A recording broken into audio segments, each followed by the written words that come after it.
The Dance of Dragons, a true telling by Grandmaster Munkin, being a history of the war of Targaryen succession between the Princess Rhaenyra and Aegon, second of his name, that nearly destroyed the realm. The Dance of the Dragons. A stupid name for a Targaryen civil war where my ancestors danced away my birthright. Before the war, House Targaryen counted 18 dragons. By the end, we had 2, and nearly as few Targaryens. We would never be as powerful or as feared again. The dance began, as many dances do, with an old man and a young girl. The queen had failed to produce a son for her king, so he anointed his daughter, the Princess Rhaenyra, as his heir.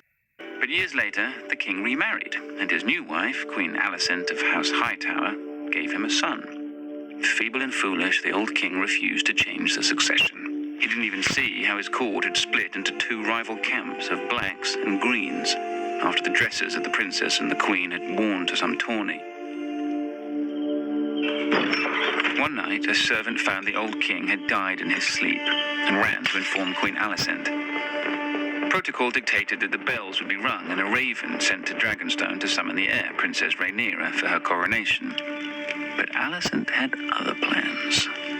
Once she saw her dead husband's body, she sealed the room and had the servant thrown into the black cells to ensure his silence. At the hour of the owl, the Lord Commander of the Kingsguard, Sir Criston Cole, summoned the small council to inform them of the king's death. Sir Otto Hightower, the Hand of the King and father to Queen Alicent, demanded that the succession be settled immediately. The decrepit old men of the small council were confused. The succession was settled in their minds. The old king had forced the lords of Westeros to swear fealty to Princess Rhaenyra as his heir. But Sir Criston Cole rightly pointed out that a son comes before a daughter. The council argued until dawn. When the Master of Coin finally stood up and declared he would have no part of treason, Sir Criston Cole wisely opened his throat with a dagger, ending the debate. None were more surprised to hear of Prince Aegon's succession than Prince Aegon himself. At first, the fool rejected the crown, but his mother pointed out that his sister Rhaenyra would return such loyalty by taking his head. As the old king's true-born son, he'd always be a threat. Aegon relented. He was crowned in the Dragon Pit, and his wife and sister Helaena became queen. His brother Aemond flew off to win over the few great lords whose support Aegon didn't already have. The banner of the Gold Dragon flew over King's Landing and the Red Keep as Aegon, second of his name, ascended the Iron Throne. He would not sit it long. When ravens carried the news of Aegon's coronation to Dragonstone, Princess Rhaenyra summoned her own Black Council. With her was her uncle and husband, Daemon Targaryen, considered by many to be the most dangerous man in Westeros. Few lords supported her, but the greatest of these was Corlys Velaryon, who controlled the largest fleet in the realm, and his Targaryen wife, Rhaenys, the old king's sister. Then there were her 5 sons, although none grown to manhood. A pitiful assembly, really. Combined, they couldn't match the power of House Hightower alone. But Rhaenyra had dragons.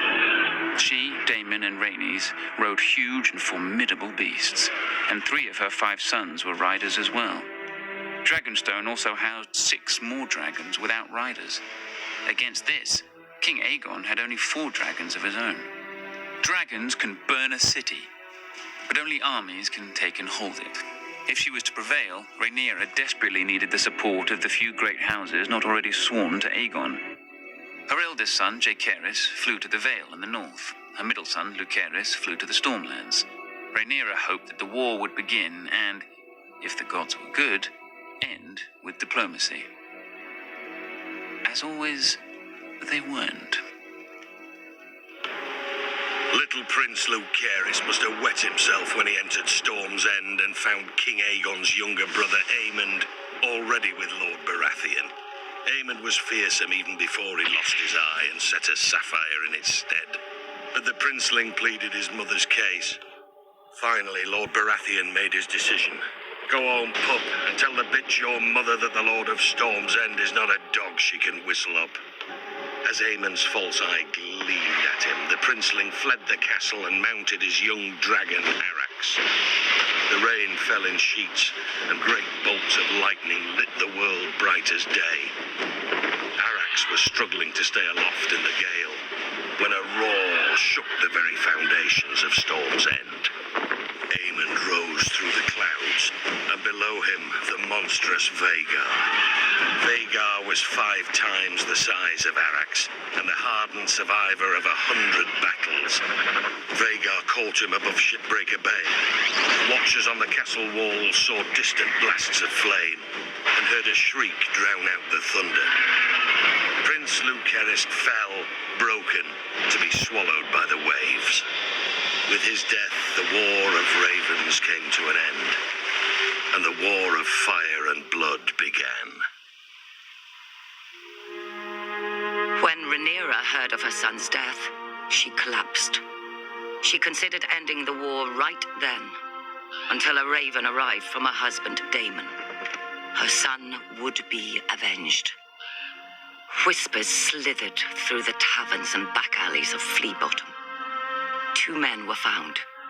One was a former gold cloak, the other a rat catcher in the Red Keep who knew all its secrets. History remembers them only as blood and cheese.